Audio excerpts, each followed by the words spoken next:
And welcome back to the Coach's Corner. We've got one of our players from the U.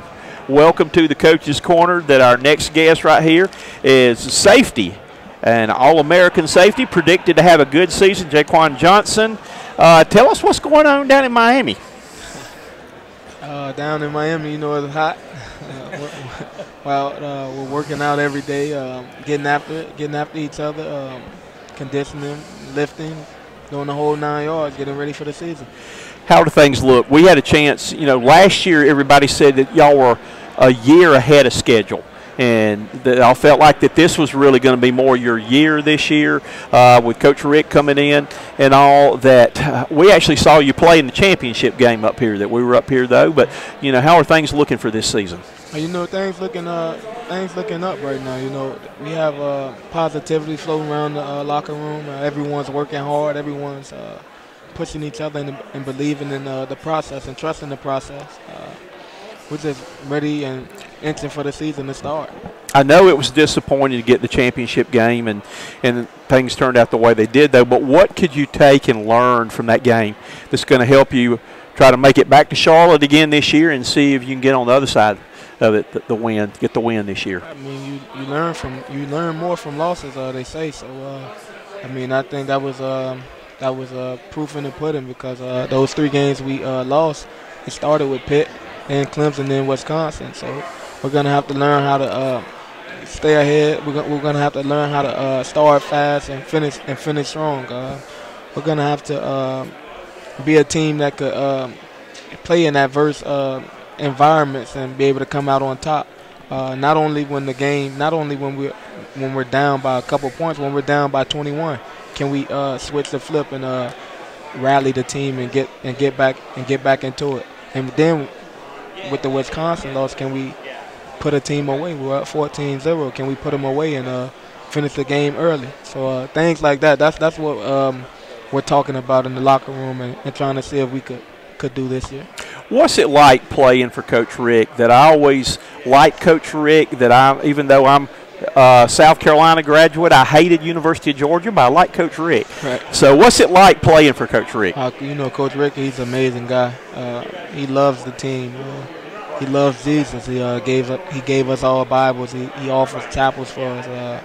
You know, Coach Rick, he just came in to Miami and really changed everything around, and it was changed for the better, I think. And everybody on the team has nothing but positive things to say about Coach. Okay. All right. You are a guy that people are going to be reading a lot about this year, but there'll be some people that are not football fans that may not know you. What do you want people? What's the most important thing you want people to know about you? I think people understand that I'm a good football player.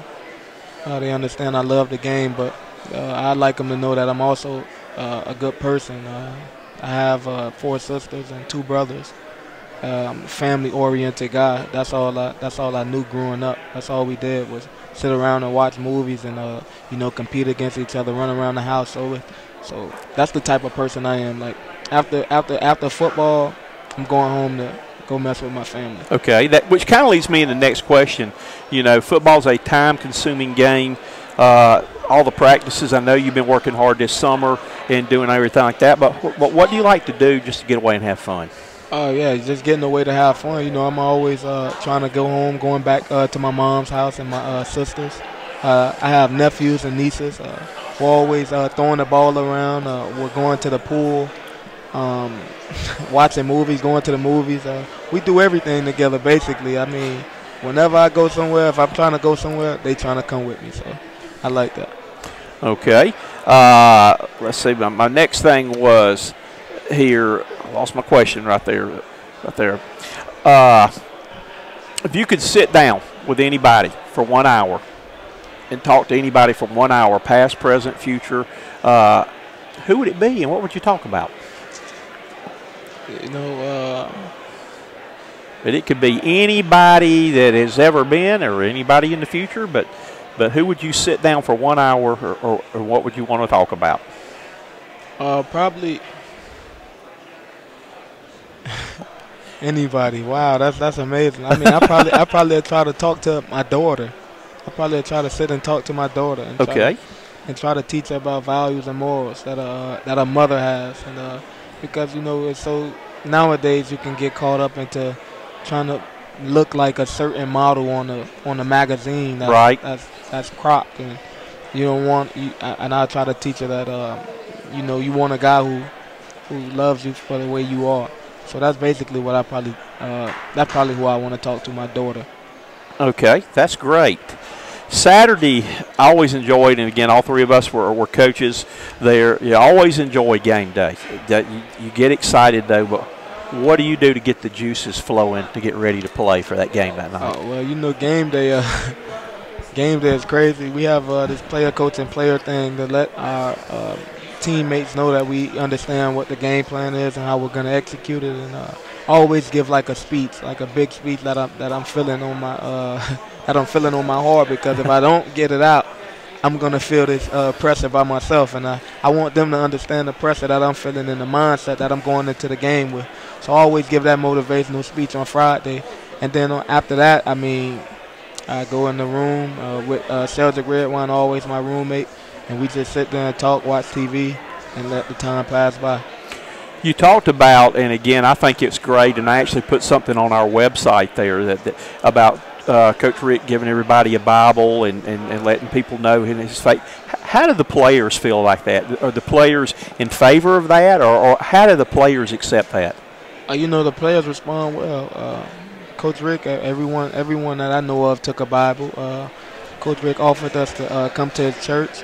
We had a good showing. A lot of players came to his church. So every opportunity that Coach Rick has given us, we've taken advantage of it. So the players, we don't talk much about it, but whenever it's something that he throws, you can see the turnout goes well. So I'm pretty sure that they like what he's doing and what he's got going on with the program. I just wondered, because all three of us were Christian coaches, and think that that's important, of giving the good Lord gives you the strength, the body, and all to play the game and all like that. And I just wondered if the players really accepted what he was saying, or just kind of, if it was not important to them. Right. No, I definitely think it's important to the players, to me, and to everyone else on the team, because we're so blessed to be living through Christ. And that's one thing too that again I think that that there's not enough coaches and people like that you hear so many bad things about sports right now, and that's why we're trying to get the good things out there and let people know. That's one of the main reasons right now, because I don't think how many tackles or how many interceptions you make in a lifetime or make in a career. It's the other things like what you're talking about that's going to be important for the rest of your life, the lessons you learn through playing the games. Right, definitely. I was just riding with my roommate in the car. He was asking me a crazy question that I always think about, but I didn't know people thought about it. It was just death. He like, what happens? We not sure. I said, I don't know, bro. We just have to be saved, and we have to believe in whatever God tells us. And it's still a question to me. I read the Bible and things, but I want to believe what's going on, but sometimes it gets difficult with everything that goes around on you. I remember when I was your age, death used to really scare me. And now that I'm getting older, I'll turn 60 next month and all like that. I think it's important that God has promised us, if you believe in Him and trust Him, that there's going to be a place, a paradise, and a place much better where you're going to get to see your family members and go back and see that my mom and dad are both dead. Right. To get to see these people again, though, and that's the thing, because I don't understand how people that are not Christians, if they lose a family member, how they can get over that. Right. But we know we'll get to see them all again someday, though. Definitely. So anything that I have left out, Coach Phillips? And all. I'll throw one game day question at you. Okay. When it's game time, tell me two things that you really love to do in a football game. What's your two favorite things that you just enjoy so much when you're on the field? I'd say one of my most favorite things is just to get the juice out. So when I'm on the field, it might be during the play or post play. If you're around me, you might just hear me yell. I'm a yell to the top of my lungs. You got to let some of it out. I let it all out. I let it all out, and it calms me down. It calms me down and keeps me focused on what's at hand. Gotcha.